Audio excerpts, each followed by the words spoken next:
Olá, meu nome é Andrei Soares, oncologista clínico do Centro Paulista de Oncologia, no Hospital Albert Einstein, chair do LACOG-GU.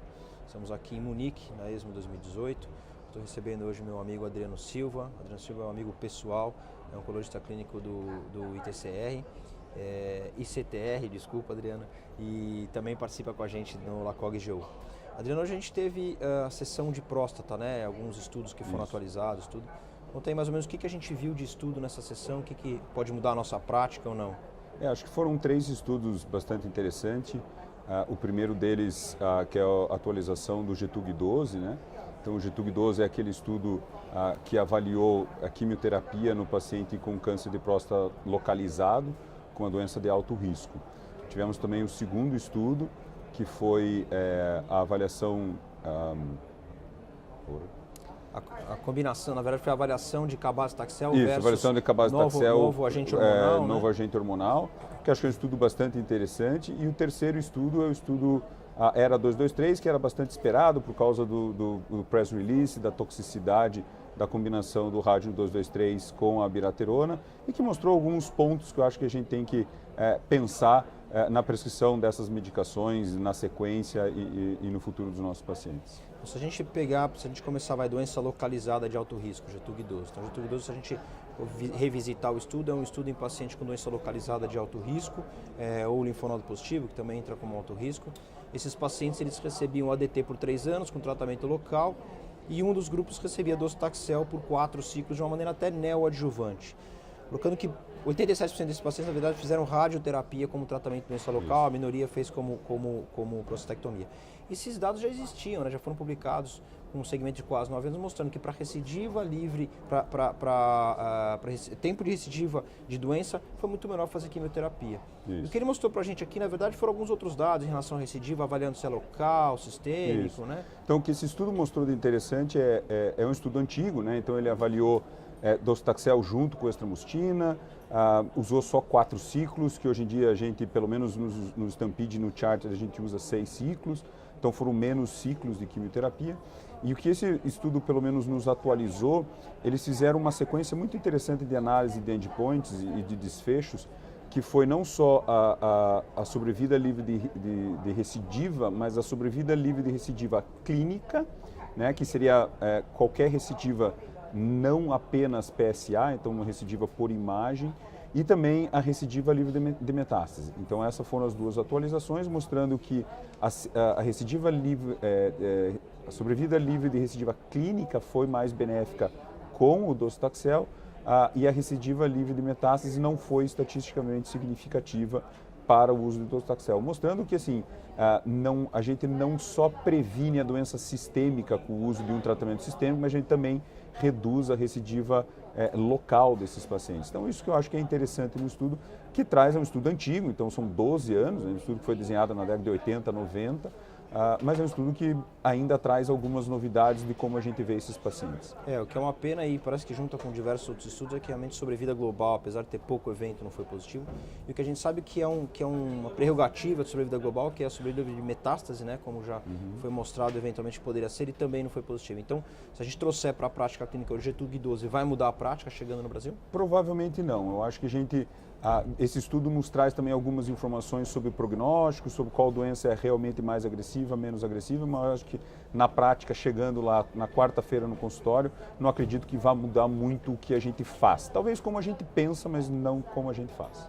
Pulando para o segundo estudo que a gente comentou, um estudo bastante interessante, que é o primeiro estudo randomizado, na verdade, né, dessas novas drogas que aumentam a sobrevida dos pacientes, comparando aí uma quimioterapia com pacientes de alto risco, então eram metástase hepática, ou eventualmente mais de 4 critérios de alto risco, que era alteração de DHL, eram pacientes com PSA alterado, quer dizer, outros riscos mais importantes.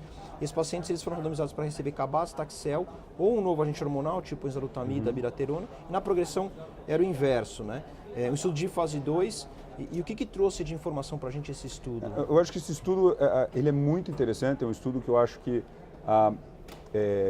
todos nós esperávamos uma comparação de quimioterapia com esses agentes hormonais. Ele, além desses dados comparativos de tratamento, também nos traz muita informação de biomarcadores, com análise de DNA e de célula tumoral circulante, que a gente pode comentar no final.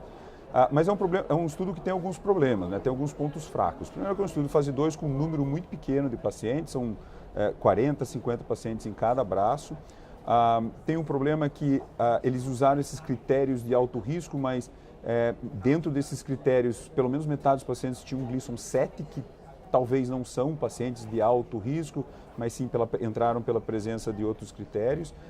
E também uma mistura muito grande de pacientes que já receberam docetaxel com pacientes que não receberam docetaxel. Tanto no cenário sensível quanto exatamente. Então, resistente à castração. Quando a gente vai trazer para a nossa prática diária, pacientes que nunca receberam docetaxel, a gente não usa cabazitaxel. Mas, por outro lado, faz essa comparação e eu acho que tem 2 pontos, um de cada lado, que eu acho que é importante a gente ressaltar. Um é a eficácia da abiraterona nesses pacientes, né? Então, a gente geralmente achava que a abiraterona não traria uma grande taxa de resposta de PSA, e a gente viu uma taxa de resposta relativamente alta, igualável com o cabazitaxel, pelo menos do ponto de vista de resposta bioquímica. E por outro lado, a gente vê um melhor controle de doença a longo prazo com o cabazitaxel, né? Embora o cabazitaxel tenha sido usado por um número limitado, e a mediana de ciclos foram 9 ciclos, a taxa de controle 3 meses após a suspensão do tratamento foi muito melhor com o cabazitaxel comparado com a abiraterona.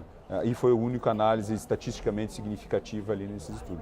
Acho que são 2 pontos importantes, tanto para o cabazitaxel como para a abiraterona. O que você citou é muito importante, se a gente olhar a resposta para o RECIST, a gente vê que os pacientes que receberam abiraterona e enzalutamida tiveram uma taxa de resposta de 60%, quer dizer, parcial ou completa, supostamente, versus 57% com cabazitaxel. E o controle de doença, como você disse, 90% para cabazitaxel versus 70% dos pacientes que fizeram.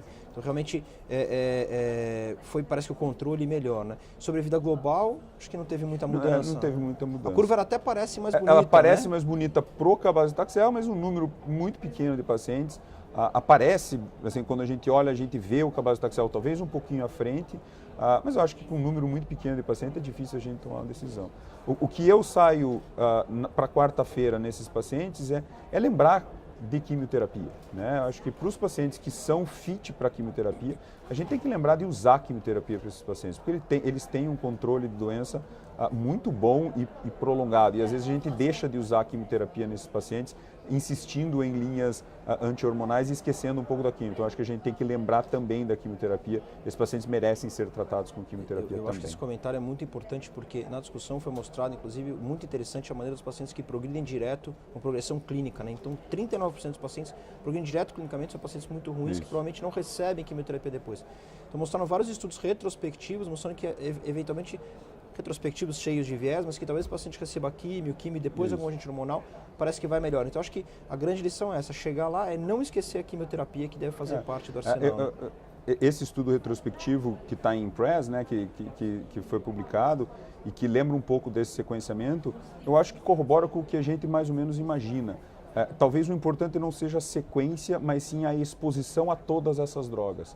E às vezes a gente deixar um tratamento mais tóxico por último, a gente vai deixar de oferecer um tratamento um pouco mais tóxico. Então talvez é um pouco desse pensamento de sequenciamento, mas sim oferecer todas essas drogas para os pacientes. Pulando para uma droga que a gente não falou, que é o Radium, né? O estudo ERA 223, que no racional tinha muito interesse, quer dizer, a combinação de um novo agente, a abiraterona no caso, com o Radium, né? Um alfa-emissor, parecia algo muito interessante. Nos dados dos acessos expandidos internacional, que você tinha essa combinação, aparentemente os pacientes iam muito melhor, viviam mais, assim por diante. Esse foi um estudo prospectivo, randomizado de fase 3, onde os pacientes recebiam nos 2 braços a abiraterona e um deles recebiam o Radium. Infelizmente a gente já sabia do press release, que tinha sido estudo negativo, risco de morte e tal. Então o que a apresentação trouxe para a gente e o que talvez a gente pode levar realmente de aprendizado com isso e trazer novamente para o dia a dia? É claro que é um estudo que todo mundo era muito animado, eu pessoalmente gostava muito e já comentamos diversas vezes pessoalmente da utilização das 2 drogas concomitantemente. Eu acho que antes de tudo, antes da gente lembrar que é um estudo negativo, é a gente pensar exatamente qual é o cenário que ele foi estudado. Então, são pacientes em primeira linha que começam o tratamento com as 2 drogas. que é diferente da gente usar em segunda linha ou pós-progressão com agente hormonal ou inserir o rádio num paciente que está progredindo com esses agentes hormonais. Esse cenário nunca foi estudado. Então, nesse cenário de utilizar concomitantemente, uma coisa que a gente vê um pouco, talvez como causador do estudo negativo, é você usar o rádio no momento em que o paciente talvez não precise do rádio, porque a abiraterona é uma droga extremamente eficaz nesse cenário.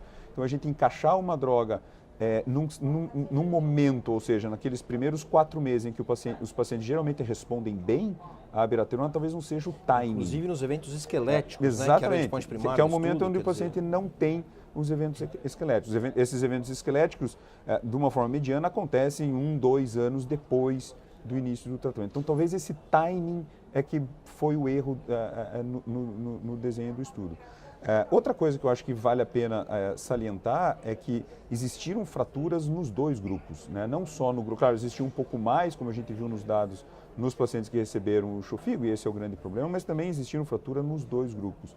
Lembrando, nos faz lembrar a utilidade e a importância da gente usar os agentes ósseos, né, como o denosumab e o ácido zolendrônico, que realmente previnem fratura nesses pacientes. E nesse estudo, se não me engano, eram só 30% dos pacientes receberam uma droga foi inclusive óssea, depois colocado como obrigatório e a incidência das fraturas diminuiu muito em ambos os grupos. Quer dizer, quem recebeu ou não. Então é um estudo negativo, mas que nos lembra de utilizar algumas outras coisas, como a manipulação óssea, o cuidado do paciente com metástase óssea.